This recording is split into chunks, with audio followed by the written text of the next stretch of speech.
अस्सलामुअलैकुम रहमतुल्लाहि व बरकातुहू। कैसी हैं आप सब? उम्मीद है खुश होंगी, सेहत और ईमान की बेहतरीन हालतों में होंगी सल्लल्लाहु अलैहि वसल्लम जी। तो आज हम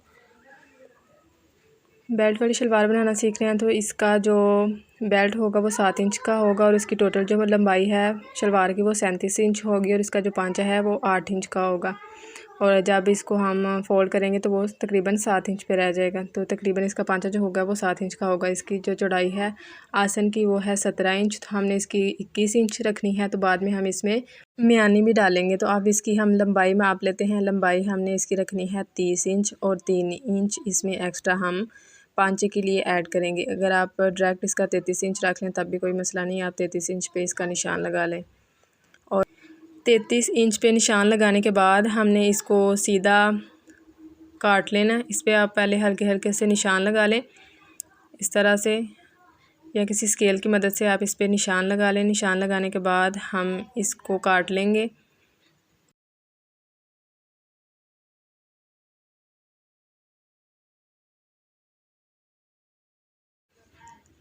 अगर आपको मेरी वीडियो पसंद आए तो वीडियो को लाइक ज़रूर कीजिएगा। इस तरह से ये देखें हमने इसकी कटिंग कर ली है। अब इसका हमने पांचे का निशान लगाना है। तो पांचा जो है मैं इसका 7 इंच रखूँगी और 1 इंच एक्स्ट्रा इसमें मैं इसका मार्जिन रखूँगी सिलाई के लिए। तो कपड़े को आप बिल्कुल सीधा कर लें, बराबर कर लें, ज़रा भी कपड़ा ऊपर नीचे ना हो। कपड़े को परफेक्ट स्टाइल में स्टिच करने का तरीका यही है कि आप कपड़े को जब काटते हैं तो बिल्कुल सीधा करके इसको रखें, सीधा काटें। अब ये देखें 8 इंच पे मैंने इसका निशान लगा लिया और 2.5 इंच हमने जहाँ पे इसकी लगानी है ना बुकरम, वहाँ तक हमने इसका निशान लगा लेना है। अब नीचे से हमने सीधा इसको नहीं काटना बल्कि हम इसको तिरछा काटेंगे। तो ये जो म्यानी वाली साइड है इसको अब हम नहीं काटेंगे, तो बाद में हम इसको काटेंगे। पहले देख लेते हैं कि ऊपर हमने इसका बेल्ट कितना रखना है। ऊपर से इसका बेल्ट जो है वो हमने 7 इंच रखना है। तो 7 इंच की बजाय इधर मैं 6.5 इंच ऊपर से रख रही हूँ और 18 इंच पे निशान लगा रही हूँ, क्योंकि हमने इसमें म्यानी भी डालनी है तो कपड़ा कम ज़्यादा ना हो जाए। तो इसलिए आप 1 इंच इसमें एक्स्ट्रा ही रखिएगा। बिल्कुल परफेक्ट स्टाइल से ये आपकी जो शलवार है ये बन जाएगी बिल्कुल उसी तरह जिस तरह बुटीक से आप शलवार लेके आते हैं। अब इस तरह इसका पहले हमने सीधा निशान लगा लिया। आपने इसको बिल्कुल इसी तरह नहीं काटना बल्कि इसको आपने कैपरी की तरह शेप दे लेनी है इस तरह से। और नीचे भी मैंने आपको बताया था कि हमने सीधा निशान नहीं लगाना, तिरछा निशान लगाना है। तो देखिए नीचे मैंने इसका तिरछा निशान लगा लिया है।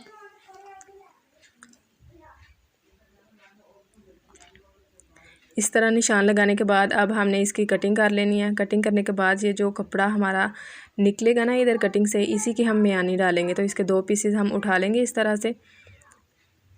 2 पीसेस के उठा लेंगे तो एक पीस जो है वो अरेब, इसमें अरेब है एक पीस में, तो इसको हम सीधा करके तो इसको काट लेंगे।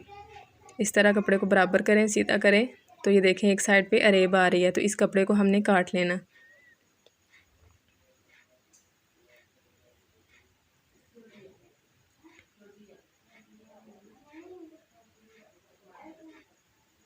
इस तरह काटने के बाद अब हमने इसको इधर साइड पे रख देना। अब जितनी हमने इसकी रखनी थी ना आसन, उसका हमने इसका निशान लगाना है इधर। तो 21 इंच हमने इसकी रखनी थी। तो ये वाली म्यानी जो हमने डाली है, तो जब इसको हमने ऐड किया ये 21 इंच पे हो गई है। तो इस तरह से आप इसको निशान लगा लें। ऊपर से भी आप देख लीजिए कि कितनी हमने लंबी रखनी है। तो हमने 18 इंच लंबी रखनी थी, तो 18 इंच पहले हमने नीचे रखा था। अब इस पे 18 नहीं बल्कि हम 17 इंच पे निशान लगाएंगे इस तरह से। और तैयार होने के बाद ये 16 इंच रह जाएगा।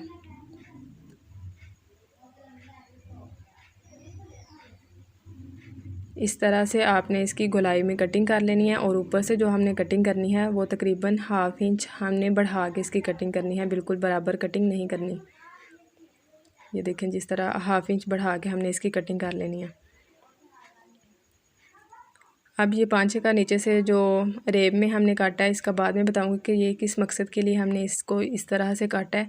अब इसका हम बेल्ट तैयार कर लेते हैं। और बेल्ट की जो लंबाई है वो हमने इसकी ली है 24 इंच। तो 24 इंच के हम 2 पीसीस काटेंगे, लेकिन अभी हमने इसके पीसीस नहीं काटने, हमने इसकी लंबाई भी और चौड़ाई भी दोनों माप के तो फिर इसके पीस काटने हैं। और इसमें हमने इलास्टिक के लिए भी मार्जिन छोड़ना है। तो ये देखें, इधर 24 इंच पे हमने निशान लगा लिया। अब 7 इंच का हमने इसका बेल्ट रखना था। ये देखें, ये तो हो गया ना 7 इंच पे इसका बेल्ट। अब ऊपर जो हमने इलास्टिक डालनी है, यानी कि जो नेफ़ा हमने बनाना है, तो 2.5 इंच हम उसके लिए इसमें मज़ीद ऐड करेंगे। तो ये हमारा हो जाएगा 9.5 इंच। इस तरह से 9.5 इंच पे आप निशान लगा लें दोनों साइडों पे। निशान लगाने के बाद आप इन दोनों को साइडों को कट लगा लें और कपड़े को इस तरह से फ़ोल्ड कर लें।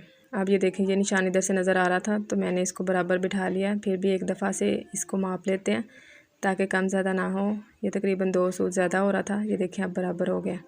9.5 इंच दोनों साइडों पे 9.5 इंच का रख के मार्जिन तो हमने इसकी कटिंग कर देनी है।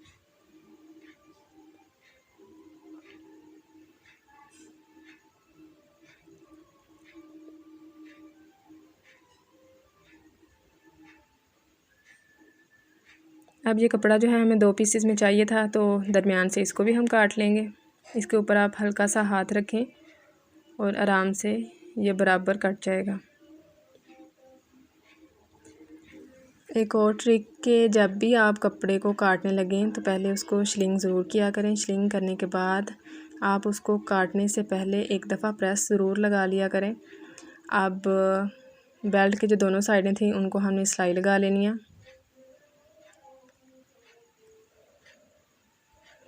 इसका जो नेफ़ा था वो हमने बनाना है। तो इस तरह से तकरीबन 1/2 इंच जो है हमने अंदर की तरफ इसको फ़ोल्ड कर लेना है और 1.5 इंच का हमने इसका जो है ऊपर से कपड़ा छोड़ना है, यानी कि जो फ़ोल्ड करना है ऊपर से जो आएगा वो 1.5 इंच होगा।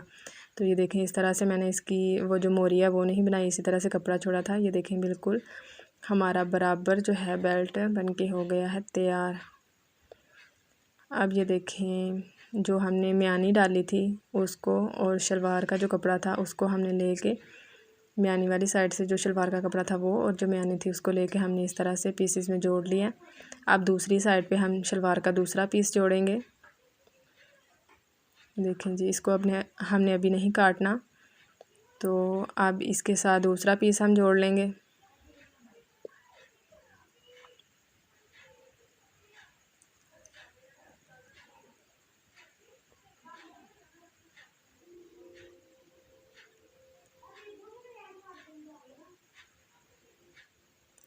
अगर आपको मेरी वीडियो पसंद आए तो मेरी वीडियो को लाइक ज़रूर कीजिएगा।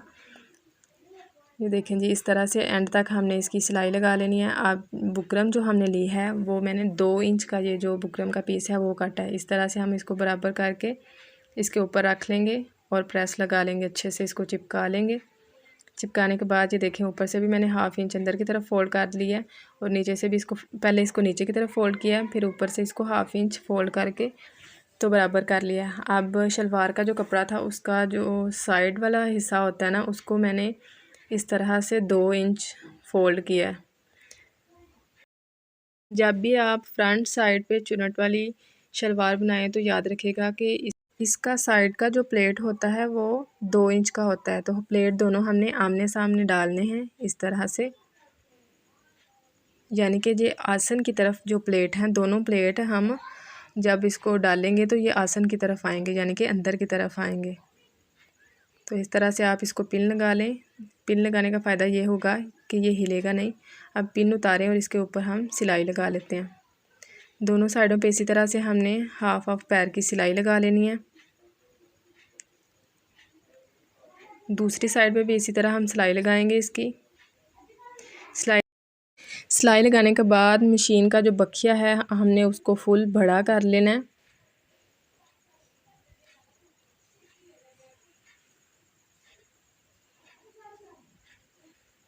ये देखें जी, बखिए को मैंने फुल बड़ा कर लिया। अब इस पे एक पैर का मार्जिन छोड़ के तो मैंने एक सिलाई लगा देनी है।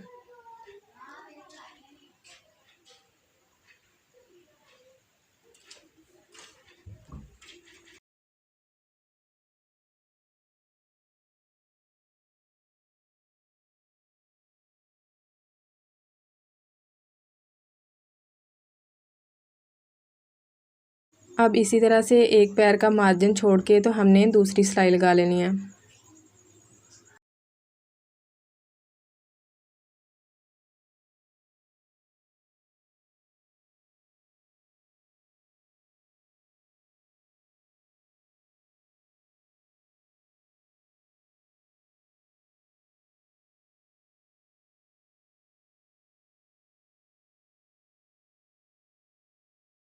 अब दोनों प्लेटों के ऊपर वाले जो धागे हैं उनको पकड़ के हमने खींच लेना है। धागे को आपने ज़्यादा नहीं खींचना, हल्के हाथ से आपने इसको खींचना है और इस तरह से इसके चुनट निकाल लेने हैं। और ये जो चुनट हमने निकाले हैं ये तकरीबन 8 इंच के हैं।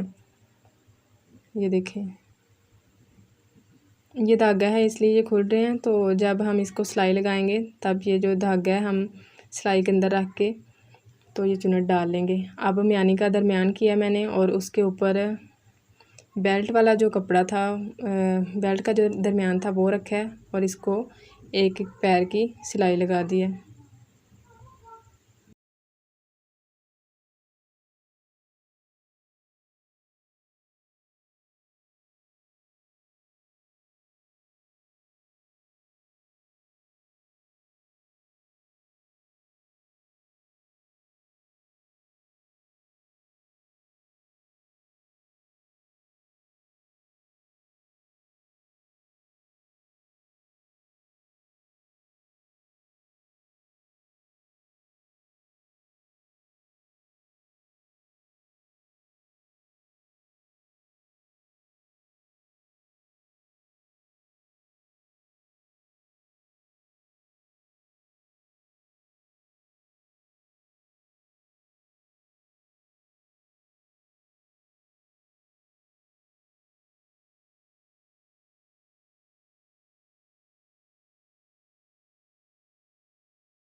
अब इसके पांचे पे सिलाई लगानी है। तो पांचे के पे सिलाई लगाने के लिए मैंने डबल नलकी कर ली है और इसका धागा जो है मैंने सुई में डाल लिया है और नीचे सेम कपड़े की तरह का ही धागा है और ऊपर पिंक कलर का धागा है। पिंक और ग्रीन कलर के धागे के साथ मैं इसके सिलाई लगाऊंगी। तो पहली जो सिलाई है वो हमने बिल्कुल किनारे किनारे के ऊपर लगानी है। आराम आराम से आप सिलाई लगाइएगा ताकि एक ही दफ़ा से नीट और साफ़ सिलाई आपकी लग जाए। दूसरी दफ़ा आपने इस तरह से एक पैर का मार्जिन छोड़ के तो बराबर बराबर सिलाई लगाते जाना है। इसी तरह हम 3 सिलाइयाँ जो हैं पिंक धागे की लगाएंगे, 3 सिलाइयाँ जो हैं ग्रीन धागे की लगाएंगे और 3 फिर दोबारा से हम पिंक धागे की लगाएंगे।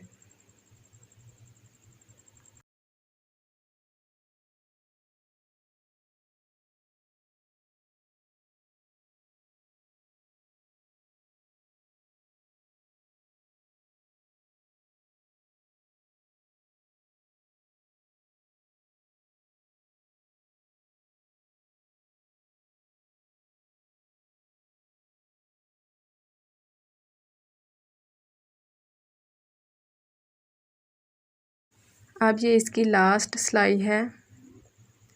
ये देखें जी, लास्ट सिलाई जो है इसी तरह हमने फिनिशिंग के साथ लगानी है। देख सकते हैं आप कि किस तरह से फिनिशिंग के साथ हमारे पांचे बन के हो गए हैं तैयार। अब इसका जो पांचा है वो हमने रखना था 7 इंच। इस तरह इसको फोल्ड करेंगे, 7 इंच पे निशान लगा लेंगे। बिल्कुल सीधी हमने इसकी सिलाई नहीं लगानी। पहले तो आप इसको 2-3 दफ़ा पक्का करें, फिर तिरछी सिलाई आपने इसकी लगानी है इस तरह से। जब आप इतनी सिलाई लगा लें तो आस्तीन की तरफ का जो कपड़ा है उसको आपने हल्का सा खींचना है। इसको खींचने का फ़ायदा ये है कि अक्सर शलवार की जो सिलाइयाँ हैं वो निकल जाती हैं। अगर आप इसको इस तरह खींच के सिलाई लगाएंगे तो ये जो शलवार का आसन वाला हिस्सा है ये कि इसकी सिलाइयाँ नहीं निकलेंगी। तो दूसरी साइड पे भी इसी तरह बिल्कुल बराबर करके हमने इसके ऊपर पहले पक्का कर लेना है।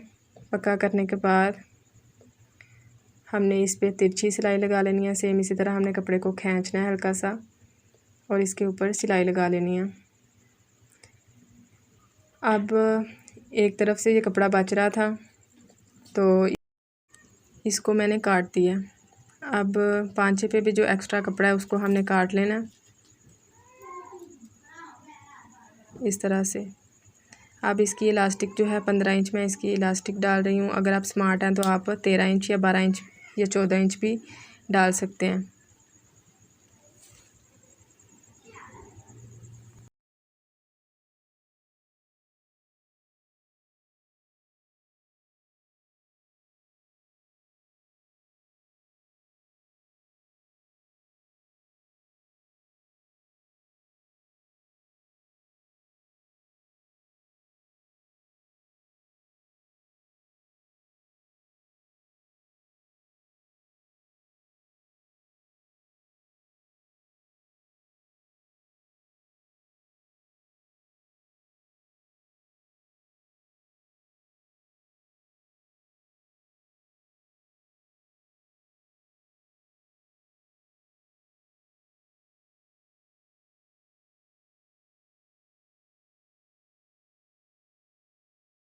अब हाथ की मदद से इस तरह से हमने इलास्टिक को सीधे करते जाना है। ये बिल्कुल आसान तरीका है। आप इस तरह से अपनी शलवार बनाएंगे, इलास्टिक डालेंगे तो आपको बिल्कुल भी परेशानी नहीं होगी। बिल्कुल आसानी से आपका सारा काम हो जाएगा। तो अब इस पे हमने 3-4 टांके लगा लेने हैं ताकि इलास्टिक जो है पक्की हो जाए। इसको पक्का करने के बाद ये जो एक्स्ट्रा इलास्टिक है बाहर की तरफ जो हमने निकाली हुई है, इसको अंदर की तरफ करेंगे और इस तरह से शलवार को खींच के इलास्टिक को बराबर कर लेंगे। फिर जो हमने मोरी के लिए कपड़ा छोड़ा हुआ था, यानी कि सुराख इसमें छोड़ा हुआ था, इसके ऊपर पहले हम सिलाई लगाएंगे और फिर इलास्टिक के ऊपर हम दरमियान में सिलाई लगा देंगे। अगर आपको मेरी वीडियो अच्छी लगी हो तो वीडियो को लाइक करें, चैनल को सब्सक्राइब करें, वीडियो को शेयर करें। मिलते हैं आपसे इंशाल्लाह अगली वीडियो में। तब तक अपना बहुत सारा ख्याल रखिए, दुआओं में याद रखिए। अल्लाह हाफिज़।